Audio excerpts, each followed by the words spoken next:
In today's video, I'm going to teach you how to send an automated response email in ActiveCampaign. We're going to walk through creating a simple automation that sends an email automatically when someone takes an action, like subscribing to a list or submitting a form.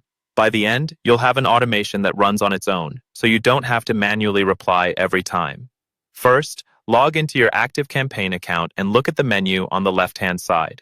Find and click on Automations. This is where all of your automated workflows will live. Once you're on the Automations page, click on the option to create a new automation. ActiveCampaign may show you a few templates, but for this walkthrough, choose the option to start from scratch, then confirm by clicking Continue.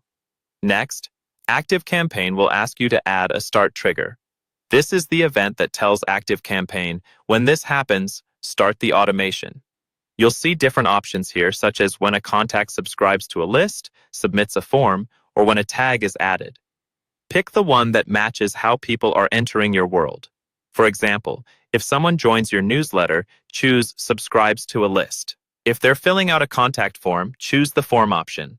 After you choose the type of trigger, a window will open with additional options. Here, you'll select the specific list or form you want to use. Take a second to make sure you're choosing the correct one, especially if you have multiple lists or forms. When you're happy with your choice, click to add the start, and your trigger will be set. Now you'll see the automation workflow canvas.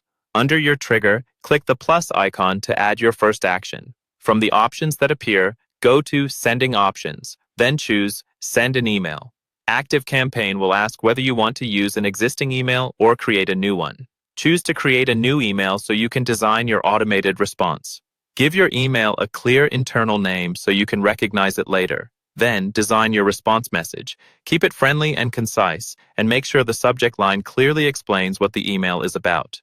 When you're done editing, click Next, then Finish to save the email inside the automation.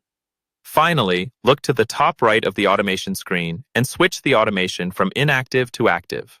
Once that toggle is turned on, your automation is live, and ActiveCampaign will automatically send your response email every time the trigger event happens.